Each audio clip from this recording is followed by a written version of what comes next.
తెలుసుకోబోతున్నాం. యోహాను సువార్త 19వ అధ్యాయము 30వ వచనం అందరం కలిసి చదువుకుందాం. Gospel of John chapter 19 verse 30. 19వ అధ్యాయము 30వ వచనం. యేసు ఆ చిరక పుచ్చుకొని సమాప్తమైనదని చెప్పి తల వంచి ఆత్మను అప్పగించెను. చిన్న ప్రార్థన. పరిశుద్ధుడా, మహోన్నతుడా, మా కొరకు ప్రాణం పెట్టి నీ ప్రేమను మా పట్ల రుజువుపరిచిన మా తండ్రి, నీకే స్తుతులు స్తోత్రాలు చెల్లించుకున్న ఉదయకాల సమయం నుండి ఇప్పటి వరకు ప్రభా, నీ సిలువ ప్రేమను తలస్తూ, నీ సిలువ ప్రేమను గుర్చి వింటూ ధ్యానం చేస్తూ ఉండగా మా హృదయాలు కృతజ్ఞతతో నిండి పొర్లుతున్నాయి ప్రభా. నీ రక్తము నేటికి మా కొరకు ప్రవహిస్తూనే ఉంది కనుక స్తోత్రాలు. ప్రతి పాపికి నీ రక్తములో ఉన్న క్షమాపణను బట్టి, విడుదలను బట్టి, మోక్ష భాగ్యాన్ని బట్టి స్తోత్రాలు. ఈ 6వ మాటను మేము ధ్యానం చేసుకోబోతుండగా మాతో మీరు మాట్లాడండి. నన్ను సంపూర్ణంగా మీ సిలువ చాటును మరుగుపరిచి కేవలం మీ నోటిబురుగా వాడుకొనుమని యేసు నామమున ప్రార్థిస్తున్నాం తండ్రి, ఆమెన్. ఇది చాలా షార్ట్ వర్డ్. తెలుగులో సమాప్తమైనది, ఇంగ్లీష్లో 3 పదాలు. It is finished. యేసయ్య సిలువ మీద పలికిన 7 మాటలలో ఆయన మనుషులతో పలికిన మాటలు 2 మాటలండి. ఒకటి, ఆయన ప్రక్కనున్న దొంగతో, నేడు నీవు నాతో కూడా పరదేశంలో ఉందువు. ఆ తర్వాత తన తల్లితో, శిష్యునితో పలికిన మాట 3వ మాటగా మనం ధ్యానం చేసుకున్నాం. అమ్మ, ఇదిగో నీ కుమారుడు. తర్వాత శిష్యునితో, ఇదిగో నీ తల్లి అనే మాట చెప్పారు. తండ్రితో ఆయన పలికిన మాటలు, మొట్టమొదటి మాట, తండ్రి వీరేమి చేయించున్నారో వీరెరుగను గనుక వీరిని క్షమించుము అనే మాట. ఆ తర్వాత తండ్రి నీ చేతికి నా ఆత్మను అప్పగించుచున్నాననే ఆఖరు మాట, నా దేవా నా దేవా నన్నేలా చేయి విడిచితివి. ఈ 3 మాటలు కూడా తండ్రితో పలికితే, ఈ మాట ప్రాముఖ్యంగా మనం గమనించినట్లయితే this is a statement that Jesus made. యేసయ్య పలికిన ఒక మాట, ఇది ఎవరో ఒక్కరిని ఉద్దేశించి చెప్పిన విషయం కాదు, కానీ ప్రపంచమంతటికి, అంత మాత్రమే కాదు తండ్రి అయిన దేవుడికి కూడా వినపడుతున్నట్లుగా యేసు ప్రభు అసలు ఈ లోకానికి ఎందుకు వచ్చారో, ఆ కార్యాన్ని ఆయన నెరవేర్చారు అని చెప్తూ ఈ మాటను సమాప్తమైనది అని ఒక గ్రాండ్ స్టేట్మెంట్ యేసయ్య పలికినట్లుగా మనం గమనిస్తున్నాం. సో ప్రసంగి గ్రంథం 7వ అధ్యాయము 8వ వచనంలో ఒక మాట ఉంటుంది, end of a matter is better than it's beginning అని. కార్యారంభము కంటే కార్యాంతము మేలు. ఈ ప్రపంచంలోకి గొప్పగా ఎంట్రీ ఇచ్చిన వాళ్ళు చాలా మంది ఉన్నారు, కానీ వారి ఎగ్జిట్ చాలా మందికి తెలియదండి. గొప్పగా ఎంట్రీ ఇచ్చేసి, చాలా గొప్ప ఇళ్లలో పుట్టేసి, లేకపోతే చాలా విశేషమైన జన్మను కలిగి ఉన్నామని పొగడబడి మనుషుల చేత మెప్పును పొందుకొని ఆ తర్వాత జీవితం సరిగ్గా జీవించలేక వారి అంతములో ఏ విధమైన ఘనత కానీ విలువ లేకుండా ఈ లోకం నుండి ఎగ్జిట్ అయిపోయిన వారు చాలా మంది ఉన్నారు. ఈ ప్రపంచంలో చాలా మంది గనులని, దేవుళ్ళని పిలుచుకున్న వారు కూడా ప్రపంచాన్ని విడిచిపెట్టి వెళ్ళిపోయిన తర్వాత వారిని గూర్చి ఎవరు కూడా మాట్లాడుకోవడం లేదు. చాలా మంది అనుకున్నారు యేసయ్య యొక్క ఎగ్జిట్ తర్వాత, యేసయ్య ఈ భూమి మీద మరణించిన తర్వాత ఇక ఆయన గురించి ఎవ్వరు కూడా ఏం మాట్లాడుకోరు, ఇక ఆయన గురించి అంతా గప్చిప్ అయిపోద్ది. ఏదో ఆయన ఈ లోకంలో జీవించిన కాలంలోనే ఈ హడావిడంతా, ఆయన ఆరాధించేవారు కానీ, ఆయన గణపరిచేవారు కానీ, ఆయనను గొప్ప చేయడం ఇదంతా కూడా ఆయన మరణంతో ఎండ్ అయిపోతుంది అని చాలా మంది అనుకున్నారు. కానీ యేసయ్య యొక్క ప్రభంజనము ఆయన మరణం తర్వాత ఇంకా ఎక్కువైపోయిందండి. హల్లెలూయా. 2023 సంవత్సరాలు నేటికి అయినప్పటికీ యేసయ్య ఈ భూమి మీదకి వచ్చి, ఈ భూమి మీద ఆయన మరణించి, ఆయన పునరుత్థానుడై తిరిగి లేచాడు. కాబట్టి నేటికి ఆయన మరణాన్ని గురించి మనం మాట్లాడుకుంటూనే ఉన్నాము. కారణం ఏంటంటే, ఈ లోకంలోకి వచ్చిన వారందరూ కూడా సహజ సిద్ధమైన మరణము, వృద్ధాప్యం వలన మరణము, వ్యాధుల ద్వారా మరణము, యాక్సిడెంట్ల ద్వారా మరణము, ఆయా కారణాలతో మరి ఈ భూమి మీద పుట్టిన ఎవరైనా సరే చనిపోవాల్సిందే. కానీ యేసయ్య ఒక్కడే మనందరి కొరకు మరణించారు. ఆయన కొరకు ఆయన మరణించలేదు, మన కొరకు, సమస్త మానవాళి కొరకు ఆయన ఈ లోకంలో మరణించారు. ఇట్ ఈస్ ఫినిష్డ్ అని యేసయ్య చెప్పినప్పుడు అసలు ఏమి యేసయ్య ముగించారు, ఏం చేయడానికి యేసయ్య ఈ లోకానికి వచ్చారంటే చాలా వచనాలు ఉన్నాయి. కానీ నాకున్న క్లుప్తమైన సమయంలో కొన్ని మాటలు మాత్రం మీకు చూపిస్తాను. యోహాను సువార్త 10వ అధ్యాయము 10వ వచనంలో యేసయ్య చెప్పిన ఒక శ్రేష్టమైన మాట చూడండి. గొర్రెలకు జీవము కలుగుటకు, 2వ భాగం నుండి చదువుతున్నాను. గొర్రెలకు జీవము కలుగుటకును, అది సమృద్ధిగా కలుగుటకును నేను వచ్చి తినని మీతో నిశ్చయముగా చెప్పుచున్నాను. ఇక్కడ దొంగ గురించి మాట్లాడబడింది, వ్రాయబడింది. మంచి కాపర్ని గురించి వ్రాయబడింది. యోహాను సువార్త 10వ అధ్యాయంలో యేసయ్య నేను మంచి కాపరిని అని చెప్తూనే ఆయన ఎందుకు మంచి కాపరయ్యాడో, మంచి కాపరిగా ఉండి ఆయన తన ప్రజలకు ఏం చేశారో వాటన్నిటిని చాలా స్పష్టంగా యోహాను సువార్త 10వ అధ్యాయంలో మనం చూస్తే, దొంగ అయితే దొంగతనం చేయడానికి, హత్య చేయడానికి, నాశనం చేయడానికి, మీ దగ్గర ఉన్న ఆనందాన్ని, మీ దగ్గర ఉన్న సంపదను, మీ దగ్గర బెస్ట్ ఏ ఉన్నాయో వాటిని దోచుకొని వెళ్ళడానికి దొంగ వస్తాడు. దొంగ అంటే అపవాది. కానీ నేను వచ్చాను మీకు సమృద్ధి అయిన జీవాన్ని ఇవ్వడానికి. యేసయ్య సిలువలో ఇట్ ఇస్ ఫినిష్డ్ అని ఎందుకు చెప్పారంటే, ఆయన తన ప్రాణాన్ని మనకిచ్చి మనము మరణించవలసిన స్థానంలో ఆయన మరణించడం ద్వారా మనకు అబండెంట్ లైఫ్ యేసయ్య ఇచ్చారండి. సో ఈ భూమి మీద పుట్టిన ఎవరైనా సరే సహజ మరణము అందరికీ సహజంగా సంభవించేదే, కానీ రెండవ మరణం అనేది ఒకటి ఉంది, అది నిత్య నరకాగ్ని. ఆ రెండవ మరణాన్ని గూర్చి మనం ఎవ్వరము భయపడాల్సిన అవసరము లేదు. సహజ మరణం అందరికి వస్తుంది, ఆయా సమయాల్లో ఆయా విధాలుగా వచ్చినప్పటికీ రెండవ మరణం అనేది ఒకటి ఉంది. ఆ రెండవ మరణం ఏంటంటే, ఈ శరీరం చనిపోయిన తర్వాత మన ఆత్మ దేవుని సన్నిధికి వెళ్ళినప్పుడు ఈ భూమి మీద యేసు ప్రభును రక్షకునిగా స్వీకరించని వారు ఆ రెండవ మరణంలో నిత్య నరకాగ్నిలో యుగ యుగాలు కాల్తారు. ఇప్పుడు యేసయ్య మనకు సమృద్ధి అయిన జీవాన్ని ఇచ్చారు అంటే అర్థం ఏంటంటే, ఈ భూమి మీద మనము జీవించినంత కాలము మనతో ఉండి మనల్ని బలపరుస్తూ నడిపించే దేవుడు, మనకు రక్షణ భాగ్యాన్ని ఇచ్చిన దేవుడు. అంత మాత్రమే కాదు, రెండవ మరణం నుండి మనల్ని తప్పించి సమృద్ధి అయిన జీవాన్ని, నిత్య జీవాన్ని మనకిచ్చారు. సో సిలువ మీద ఫైనల్గా ఆయన చెప్తున్న ఈ మాట ఏంటంటే, నా ప్రాణం పెట్టడానికి వచ్చాను, నా ప్రాణం నేను పెడుతున్నాను, నా ప్రాణము నా ప్రజల కొరకు పెడుతూ వారికి నేను సమృద్ధి అయిన జీవాన్ని ఇస్తున్నానని యేసయ్య ఇట్ ఇస్ ఫినిష్డ్ అనే మాట చెప్పారు. లూకాసు వార్త 19వ అధ్యాయము 10వ వచనంలో యేసయ్య ఈ భూమి మీదకి వచ్చిన మరొక కారణాన్ని మనం చూస్తాం. చూడండి, లూకాసు వార్త 19వ అధ్యాయము 10వ వచనం, నశించిన దానిని వెదకి రక్షించుటకు మనుష్య కుమారుడు వచ్చెనని అతనితో చెప్పెను. అసలు యేసయ్య ఎందుకు వచ్చారంటే, నశించిన దానిని వెదకి రక్షించుటకు, to seek and save what was last.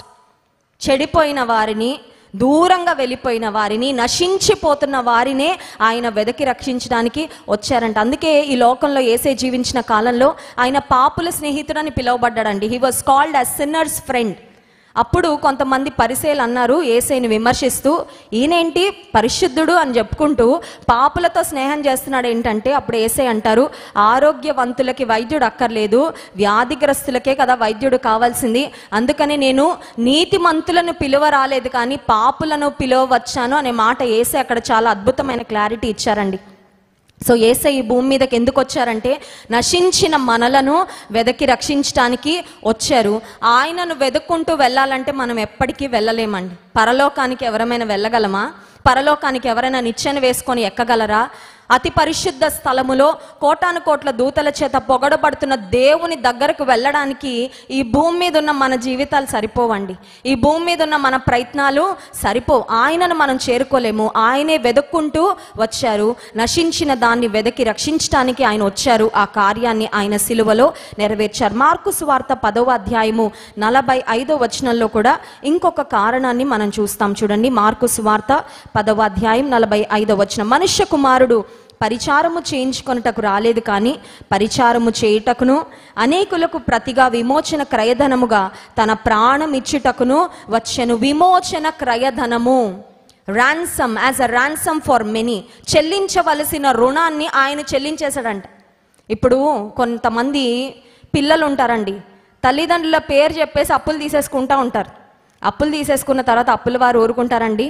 అప్పుల వారు ఊరుకోరు కదా. వారు వచ్చి ఇంటికి వచ్చి ఫైట్ చేస్తారు. మీ అబ్బాయి అండి 1,00,000 రూపాయలు తీసుకున్నాడు మా దగ్గర, మీ పేరు మీద రాసుకోమన్నాడు, ఇప్పుడు ఇది మీరు చెల్లించాలి అంటే ఆ తండ్రి, నాకు తెలియదండి, మరి నాకు తెలియకుండానే మా అబ్బాయి చేశాడని తప్పించుకోవడానికి ప్రయత్నం చేసినప్పటికీ కుమారుడి యొక్క ఆ రుణాన్ని ఎవరు చెల్లించాలంటే తండ్రి చెల్లించాలి. అప్పో సొప్పో ఏదో ఒకటి చేసి విత్ మచ్ డిఫికల్టీ అయినా సరే ఆ కుమారుని యొక్క రుణము, ఆ కుమారుడు ఏదైతే తన మీద పెట్టుకున్నాడో అనవసరంగా దాన్ని చెల్లించడానికి తండ్రి ఖచ్చితంగా ప్రయాస పడతాడు. ఇప్పుడు యేసుక్రీస్తు ప్రభు ఈ లోకానికి ఎందుకు వచ్చారంటే, మన విమోచన క్రయధనాన్ని చెల్లించడానికి ఆయన వచ్చారు. పాపానికి జీతము మరణము. మనందరము చేసిన పాపాలకి ఖచ్చితంగా మనకి జీతం రావాలండి. ఎలా అయితే నెలాఖరులో మన అకౌంట్లో మన శాలరీ పడుతూ ఉంటుందో, క్రెడిట్ అవుతూ ఉంటుందో, మనందరం చేసిన పాపాలకు మనకు రావలసిన జీతము మరణం అయితే ఆయన మన కొరకు మరణించుట ద్వారా మన విమోచన క్రయధనాన్ని యేసయ్య చెల్లించారు. యేసయ్య సిలువ మరణం పొందడానికి ముందు, గెత్సెమనే తోటకు వెళ్ళడానికి ముందు ఆయన ఒక అద్భుతమైన ప్రార్థన చేశారు. చూడండి, యోహాను సువార్త 17వ అధ్యాయంలో ఒక మాటను మనం చదువుకుందాం. ఆ ప్రార్థన అంతా మనం చూడంగానే 4వ వచనం చూడండి. యోహాను సువార్త 17వ అధ్యాయము 4వ వచనం. చేయుటకు నీవు నాకు ఇచ్చిన పని నేను సంపూర్ణముగా నెరవేర్చి భూమి మీద నిన్ను మహిమపరచితిని. ఇది యేసయ్య తండ్రితో చెప్తున్న ఒక మాట. ఏమంటున్నారంటే, తండ్రి, నాకు ఏ పని నువ్వు అప్పగించావో, నేను ఏ పని చేయడానికి భూమి మీదకి వచ్చానో అదంతా సంపూర్తి చేసి నిన్ను మహిమపరిచాను. సో యేసయ్య సమాప్తమైనది అని వేసిన ఈ కేక, this is a cry of accomplishment. అంటే ఏ పని చేయాలనుకున్నారో ఆ పనినంతా చేసిన తర్వాత వచ్చే సంతృప్తి ఉంటుంది చూసారండి, అది సంతృప్తితో యేసయ్య వేసిన కేక. చాలాసార్లు చాలామంది ఉంటారండి, ఒక పని మీద బయటకు వెళ్తే అది తప్ప అన్ని చేసుకొని వస్తారు మళ్ళీ ఇంటికి. అంటే అప్పగించిన పనిని మర్చిపోతూ ఉంటారు. అప్పగించిన పనిని బాధ్యతగా చాలామంది జరిగించరు. కానీ యేసయ్య ఈ భూమి మీదకి ఏ పని నిమిత్తం వచ్చారో ఆ పనిని ఆయన నెరవేర్చారు. మన రక్షణ కొరకు ఆయన విమోచన క్రయధనమును చెల్లించి, this is a cry of accomplishment, సంతృప్తితో ఆయన వేస్తున్న ఈ కేక. ఇంకొక మాట ఏంటంటే, యేసయ్య గెత్సెమనే తోటలో ఇందాక కూడా మరి వాక్యంలో మనం విన్నాము, తండ్రి నీ చిత్తం అయితే ఈ గిన్నెను నా యొద్ద నుండి తొలగించు, అయినను నా ఇష్టము కాదు నీ చిత్తమే అని తండ్రి చిత్తానికి అప్పగించుకున్నాను. ఇప్పుడు యేసయ్య ఏ గిన్నె గురించి అక్కడ మాట్లాడారంటే, he spoke about the cup of suffering. శ్రమ అనే పాత్ర గురించి యేసయ్య అక్కడ నీ చిత్తం అయితే ఈ పాత్ర నా దగ్గర నుండి తొలగించు అని అడిగారు. ఇప్పుడు యేసయ్య సిలువలో నేను సమాప్తం చేశాను అని ఎందుకు చెప్పారంటే, ఆ శ్రమ అనే పాత్రలోది ఒక్క చుక్క కూడా అటు ఇటు ఒలికిపోకుండా ఆ శ్రమ అనే పాత్రలోదంతా కూడా ఆయన భరించాడండి. చూడండి, కొన్నిసార్లు పిల్లలకి ఇష్టం లేని ఫుడ్స్ కొన్ని ఉంటాయి. మా పిల్లలు అన్ని ఫుడ్స్ తిననప్పుడు నేను బలవంతంగా పెట్టడానికి ప్రయత్నం చేస్తాను. నోట్లో పెట్టేసి నోరు మూసేస్తాను. మూస్తే వీళ్ళు ఎంత జ్ఞానులంటే కక్కేసుకుంటారండి, వామిట్. నేనేమో ఏదో ఒక విధంగా ఆరోగ్యకరమైన ఫుడ్ తినాలని బలవంతంగా పెట్టినా వామిట్ మరీ చేసేస్తారంటే అర్థం ఏంటంటే, అమ్మ నువ్వు ఎంత పెట్టాలని ప్రయత్నం చేసినా మా వల్ల కాదు. ఇప్పుడు యేసుక్రీస్తు ప్రభు గెత్సెమనే తోటలో మరికొద్ది గంటల్లో రోమా సైనికులు వచ్చి ఆయన సంకెళ్లతో బంధించి ఆయనను సిలువ వేయబోతున్నారని Jesus knew every inch of his suffering. ఆయన పొందబోయే శ్రమను గురించి ఒక నార్మల్ ఐడియా కాదండి దేవునికి ఉంది. ఆయన దైవ మానవుడు కాబట్టి, ఆయన దేవుడే మానవ రూపంలో ఉన్నాడు కాబట్టి ఆయనని ఎన్నిసార్లు కొరడాలతో కొడతారు, ఆయన రక్తం ఆయన దేహంలో ఉండి ఎక్కడెక్కడ నుండి స్రవిస్తుంది, ఆ యెరూషలేము వీధుల్లో వియా డోలరోస్ అనే మార్గంలో ఆయన ఎలా తీసుకొని వెళ్తారు, ఆయన చేతులలో కాళ్లలో తలలో మరి మేకులు ముండ్ల కిరీటం ఎలా పెడతారు, ఇవన్నీ every inch and every bit of his suffering Jesus foreknew. ముందే తెలుసండి, అంతా ముందే ఎరిగినప్పటికీ ఆయన అన్నాడు, నీ చిత్తం అయితే ఈ గిన్నె తొలగించయ్యా, అయినా నా ఇష్టము కాదు. ఇప్పుడు యేసయ్య ఎంత శ్రమ పొందాలో ఆ శ్రమలో ఎలాంటి డిస్కౌంట్ కూడా ఆయన తీసుకోలేదు. ఎక్కడైనా తప్పించుకున్నాడండి? ఎక్కడైనా తప్పించుకున్నాడా? ఎక్కడైనా కూడా ఎస్కేప్ అవ్వడానికి ప్రయత్నం చేశాడంటే ఎక్కడ కూడా ప్రయత్నము చేయలేదు. ఆయనను కొట్టువారికి ఆయన వీపును అప్పగించారు, ఆయన గడ్డం పీకే వారికి ఆయన ముఖాన్ని అప్పగించారు, ఉమ్మి వేస్తున్న వారిని ఎవ్వరిని కూడా ఆపలేదండి, ఎవ్వరిని కూడా యేసయ్య రెసిస్టే చేయలేదు. సంపూర్ణముగా ఆ కప్ ఆఫ్ సఫరింగ్ని యేసుక్రీస్తు ప్రభువు భరించారు. అందుకే యేసయ్య అనగలిగారు, ఇట్ ఈస్ ఫినిష్డ్, నేను సమాప్తి చేశాను, సమాప్తమైనది అని ఎందుకు చెప్పారంటే, నేను పడవలసిన శ్రమంతా నేను భరించి ఆ శ్రమను కూడా నేను సమాప్తము చేశాను. ఇంకొకటి, this is not just a cry of accomplishment but it is also a cry of victory. చేయడానికి ఆయన ఏ పని చేయడానికి వచ్చారో ఆ పనిని పరిపూర్ణం చేసి సంతృప్తితో మాత్రమే కాదు, కానీ విజయోత్సాహముతో యేసయ్య వేసిన కేక అనే మాట. ఎందుకంటే మార్కు సువార్త 15వ అధ్యాయము 37వ వచనంలో చూడండి, మార్కు సువార్త 15వ అధ్యాయము 37వ వచనం. అంతటా యేసు గొప్ప కేక వేసి ప్రాణము విడిచెను. సమాప్తమైనదని కూడా యేసయ్య గట్టిగానే చెప్పారండి. ఇప్పుడు మీరు చూడండి, ఒక క్రికెట్ మ్యాచ్, ఒక ఫుట్బాల్ మ్యాచ్ మనం తీసుకుంటే ఓడిపోయిన వాళ్ళు గట్టిగా అరుస్తారా, గెలిచిన వారు గట్టిగా అరుస్తారా? డెఫినెట్గా గెలిచిన వారే, విన్నర్సే. ఎవరైతే గెలుస్తారో వారు విజయోత్సాహంతో సంతోషంగా కేక వేస్తారు. ఓటమి పాలైన వారు సౌండే చేయరండి. ఒకవేళ సౌండ్ ఏమైనా చేసినా వారి ప్రక్కన ఉన్న టీం మెంబర్స్తో కానీ ఎవరితో మాట్లాడినా నెమ్మదిగా గుసగుసలాడుతూ ఒక అవమాన భారంతో, ఒక దుఃఖంతో నెమ్మదిగా మాట్లాడుకుంటారు తప్ప డిసప్పాయింట్మెంట్తో గట్టిగా వారు కేకలు అనేవి వెయ్యరు. యేసు ప్రభు బిగ్గరగా ఎందుకు కేక వేశారంటే ఆయన సిలువలో గెలిచారు కాబట్టి. ఇప్పుడు యేసయ్య సిలువలో ఏ శత్రువుతో పోరాడి గెలిచారు? గెలవాలంటే ఆపోజిట్ పార్టీ ఉండాలి కదండి, శత్రువులు ఉండాలి కదా. ఏ శత్రువుతో యేసయ్య పోరాడి గెలిచారు అని ఆలోచిస్తే 1 యోహాను పత్రిక 3వ అధ్యాయము 8వ వచనాన్ని ఒకసారి చదువుకుందాం. 1 యోహాను పత్రిక 3వ అధ్యాయము 8వ వచనం. అపవాది మొదట నుండి పాపము చేయుచున్నాడు గనుక పాపము చేయువాడు అపవాది సంబంధి. అపవాది యొక్క క్రియలను లయపరచుటకే దేవుని కుమారుడు ప్రత్యక్షమాయెను. హల్లెలూయా. ఎవరిని లయపరిచారంట? ఎవరి కార్యాలను, ఎవరి క్రియలను యేసే లయపరిచారంటే సిలువలో అపవాది యొక్క క్రియలను లయపరిచారు. అందుకే అపవాది మీద జయము పొంది ఇప్పుడు యేసే సిలువలో కేక వేస్తున్నారు, సమాప్తము అయినది అనే మాట. ఇప్పుడు మనం అపవాదికి భయపడాల్సిన అవసరం ఉందా అండి? విశ్వాసులకు అందరికంటే ఎవరంటే ఎక్కువ భయం తెలుసా? అపవాది అండి.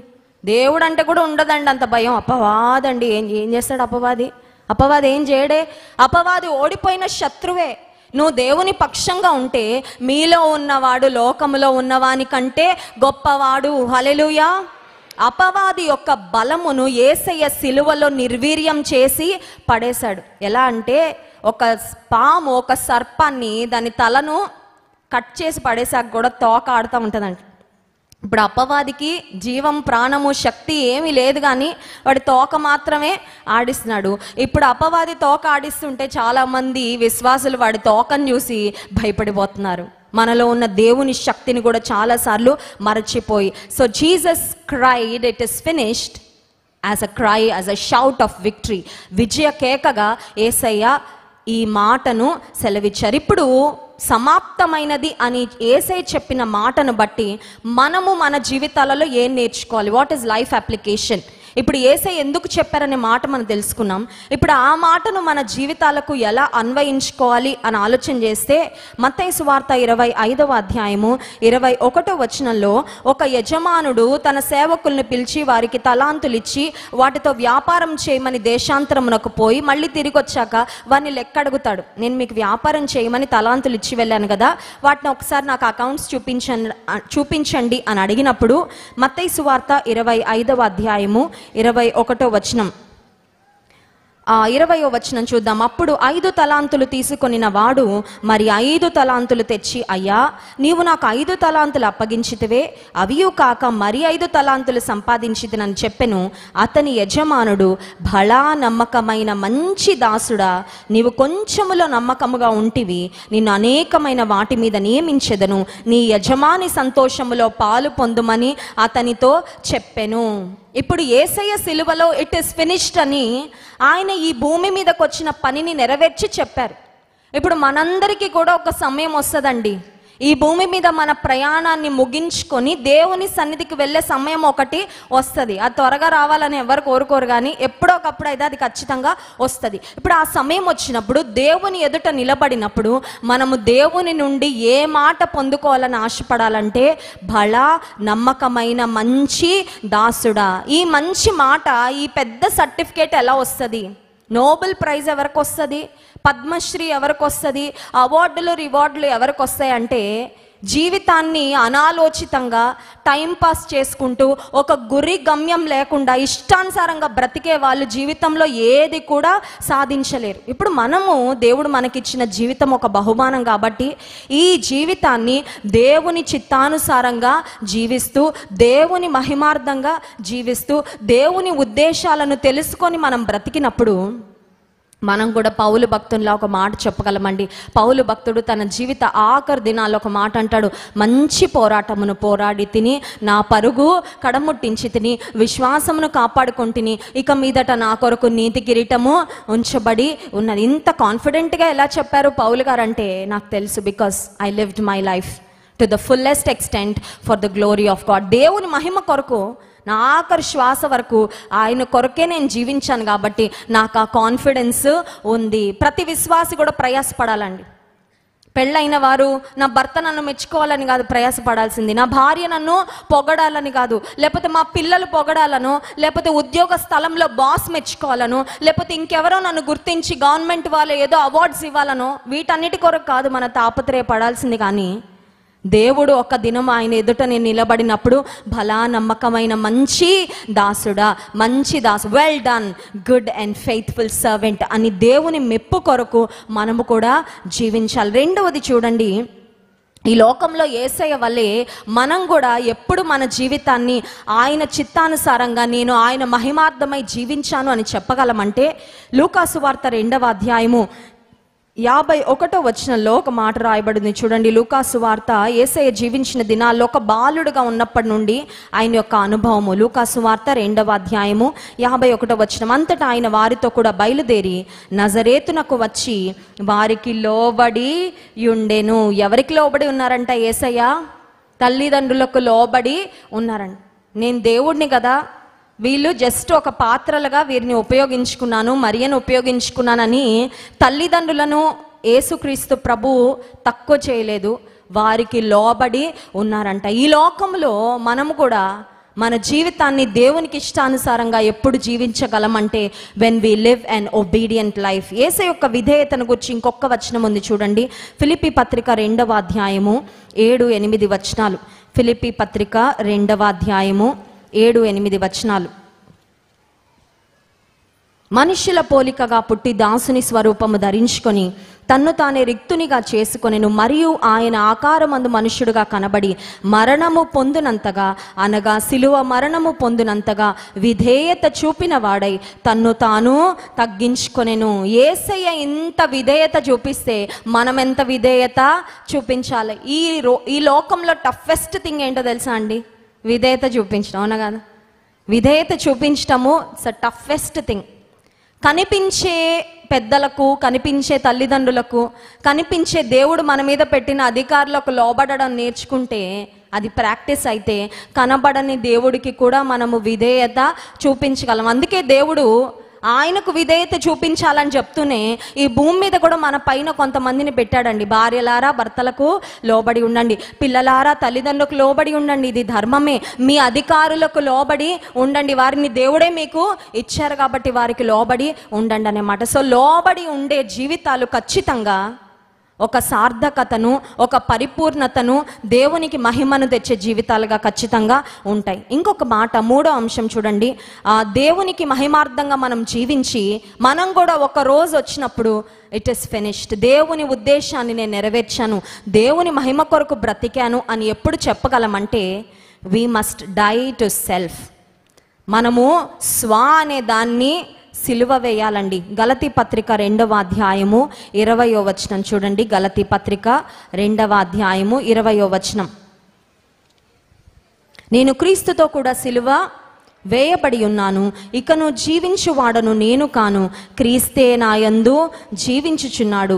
నేనిప్పుడు శరీరమందు జీవించుచున్న జీవితము నన్ను ప్రేమించి నా కొరకు తను తాను అప్పగించుకొనిన దేవుని కుమారుని యందలి విశ్వాసము వలన జీవించుచున్నాను. జీవించువాడను నేను కాదు, నేను కాదు అనే ఒక మాటను చూసారండి. ఇప్పుడు ప్రపంచమంతా నేను చుట్టూయే తిరుగుతుంది కదండి. అనే మాట చుట్టే ప్రపంచమంతా తిరుగుతూ, ప్రపంచం కాన్సన్ట్రేషన్ అంతా నా ఇష్టం, నాకు ఇలాగే చేయాలనిపించింది, నాకు ఇలాగా నా మనసుకు తోచింది, నా అనే స్వార్థము ఈ ప్రపంచంలో ఎక్కువైపోతా ఉంది. కానీ దేవుని బిడ్డలు నాని కొట్టేసి నాట్ ఐ బట్ క్రైస్ట్, ఇక నువ్వు జీవించువాడను నేను కాదు, క్రీస్తే నా యందు జీవించుచున్నాడని నా అనే దాన్ని కింద పెట్టేయాలా, క్రీస్తు ప్రభుని హైలైట్ చేయాలండి. హల్లెలూయా. చాలాసార్లు మన జీవితాల్లో ది అదర్ వే రౌండ్ అవుతూ ఉంటుంది కదండి. ప్రభువునేమో వెనకబెడతాము, మనల్ని ముందు పెట్టుకుంటాం, మనల్ని హెచ్చించుకుంటాము. దేవుని నామం మాత్రం మనం గణపరచడానికి ఇష్టపడము. నేను కాదు, జీవించుచున్నది నేను కాదు, క్రీస్తే నాయందు జీవించుచున్నాడు. ఇంకొకటి లూకాసు వార్త 9వ అధ్యాయం 23వ వచనంలో చూడండి. లూకాసు వార్త 9వ అధ్యాయము 23వ వచనం. యేసయ్య తన్ను వెంబడింపగోరు వారు ఏం చేయాలో అక్కడ చెప్పారు. మరియు ఆయన అందరితో ఇట్లా, నేను ఎవడైనాను నన్ను వెంబడింపగోరిన ఎడల తన్ను తాను ఉపేక్షించుకొని ప్రతి దినము తన సిలువను ఎత్తుకొని నన్ను వెంబడింపవలెను. డైయింగ్ టు సెల్ఫ్, మన అహాన్ని చంపేసుకోవడం, నేను కాదు క్రీస్తే అన్న అనుభవంలో ఉండి ఎప్పుడు మనం వెళ్తామో అనుదినము మన సిలువని ఎత్తుకొని యేసయ్యను వెంబడి. అంటే అర్థం ఏంటంటే, శ్రమల మార్గంలో కూడా you gladly follow the lord. సంతోషంగానే యేసయ్యను వెంబడిస్తామండి. యేసయ్య మధ్యలో సిలువను విడిచిపెట్టి పరిగెట్టేశారా? మధ్యలో సిలువను విడిచిపెట్టి ఇంకా నా వల్ల కాదని చేతులు ఎత్తారండి? He never dead. Jesus never gave up. ఈ రోజుల్లో చాలా మందికి ఒక ఆలోచన వస్తూ ఉంటుంది, జీవితంలో కష్టాలు వచ్చినప్పుడు give up, give up, give up, చాలే చచ్చిపో, చాలే ఇక ఆత్మహత్య చేసుకో, అక్కడ దూకే, ఇక్కడ దూకే, అక్కడికి వెళ్ళిపో, ఇక్కడికి వెళ్ళిపో, ఇక నువ్వు ఈ శ్రమలు భరించలేవు అని అపవాది చాలా మంది జీవితాలను సైడ్ ట్రాక్ చేసేస్తూ ఉన్నాడండి. క్రీస్తును అనుసరించే వారముగా అనుదినము మన సిలువని ఎత్తుకొని ఆయన వెంబడించడం అంటే అర్థం ఏంటంటే, no matter how difficult the way is, మార్గం కష్టంగానే ఉంది, కానీ నా యేసయ్య నా ముందు నడిచాడు కాబట్టి ఆయన వెనకాల నేను వెళ్ళిపోతాను. ఆ శ్రమలో కూడా సహించే శక్తి ఎవరిస్తారండి? ప్రభువే ఇస్తారు. ఆ శ్రమలో ఓర్చుకునే శక్తి కూడా ప్రభువే ఇస్తారు. ఇంకొకటి, అసలు శ్రమల మార్గంలో వెళ్ళినప్పుడే మనలో యేసయ్య పోలిక కనబడ. అంత సౌఖ్యంగా ఉన్నప్పుడు మనం ఆత్మీయంగా ఎదగలేము, దేవుని పోలిక మనలో కనబడదు. కానీ శ్రమల మార్గంలో వెళ్ళినప్పుడే క్రీస్తు పోలికలోకి మనము మార్చబడతాం. కనుక అహాన్ని చంపుకున్నప్పుడు, నేను అనేది ప్రక్కన పెట్టి ప్రభువును ముందు పెట్టుకున్నప్పుడు, విధేయతతో కూడిన జీవితాన్ని మనం జీవించినప్పుడు, ఏ ఉద్దేశంతో ఈ లోకంలో నేను ఉన్నానో ప్రభువా ఆ ఉద్దేశాన్ని నా పట్ల నెరవేర్చు అని మనం బ్రతికినప్పుడు, యేసయ్య సమాప్తం చేశాను అని చెప్పినట్లుగా మనం కూడా ఈ లోకంలో, ఈ జీవితంలో, ప్రభువా ఈ జీవితాన్ని నాకు బహుమానంగా ఇచ్చావు, నేను కూడా నమ్మకంగా నీ కొరకు బ్రతికి సమాప్తము చేశాను అని చెప్పగలం. మైల్స్ మన్రో అనే ఒక దైవ సేవకులు ఒక మాట అంటారు. ఏమనంటే, do not die old but die empty అంటారు. వృద్ధాప్యానికి వచ్చాక వృద్ధాప్యంతో చనిపోవద్దు, ఖాళీగా చనిపో అని. ఖాళీగా చనిపోవడం అంటే అకౌంట్లో ఉన్న డబ్బులని ఖర్చు పెట్టేసుకొని, ఇంట్లో ఉన్న సామాన్లని ఖాళీ చేసేసి, అన్నీ అమ్మేసి ఖాళీగా చనిపోవడం అంటే అది కాదండి.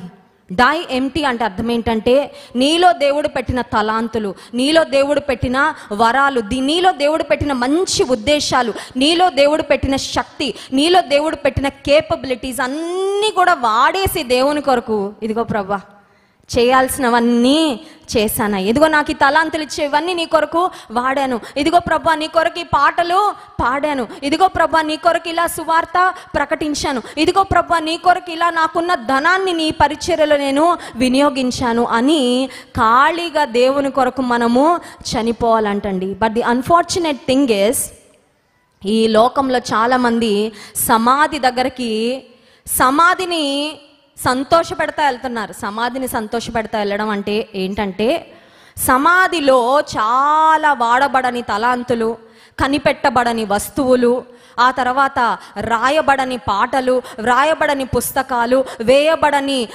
శిలాఖండాలు, లేకపోతే పెయింటింగ్స్, ఆర్ట్, ఇవన్నీ కూడా సమాధుల్లో ఉన్నాయంట.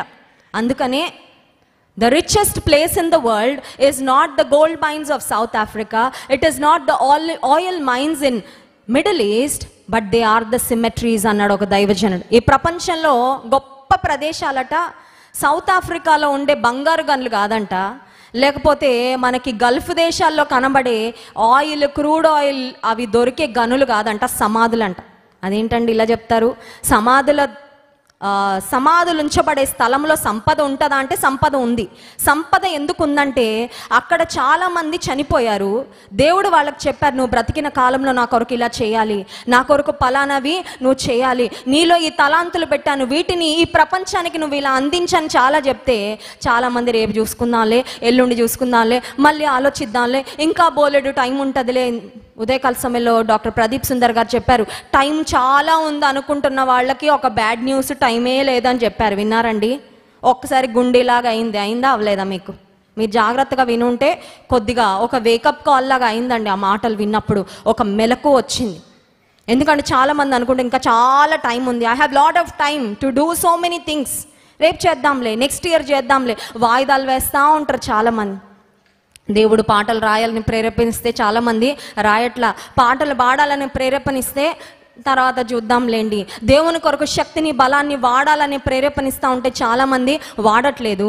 ఈ తలాంతులన్నిటినీ, ఈ సామర్థ్యం అంతటిని లోపల పెట్టుకొని చాలా రిచ్గా సమాధికి వెళ్ళిపోతున్నారు, కానీ ఖాళీగా సమాధికి వెళ్ళట్లేదు. అందుకే go to the cemetery and disappoint the graveyard. సమాధికి ఎలా వెళ్ళాలంటే సమాధి డిసప్పాయింట్ అయిపోవాలి. అబ్బా ఉన్నవన్నీ వాడేశాడే జీవితంలో, ఖాళీగా వచ్చాడే నా దగ్గర, కానీ సమాధి డిసప్పాయింట్ అవ్వాలంట. కానీ అలాంటి జీవితం ద్వారా దేవుడు మాత్రం చాలా మహిమను పొందుతాడు. ఎందుకంటే దేవుడు మాత్రం మెచ్చుకుంటాడు, భలా నమ్మకమైన మంచి దాసుడు, నీలో పెట్టినవన్నీ నువ్వు వాడావు, నీలో ఉంచిన మంచి అనుభవాలు, ఆలోచనలు అన్నిటినీ కూడా నువ్వు ఇంప్లిమెంటేషన్లో పెట్టావు, నీకేవి ఇచ్చానో వాటన్నిటినీ నా కొరకు నువ్వు వినియోగించావు అని దేవుడు మనల్ని గూర్చి సంతోషించేటట్లుగా మన జీవితాలు ఉండాలి. అట్టి కృప దేవుడు మనందరికీ అనుగ్రహించును గాక. ఆమేన్.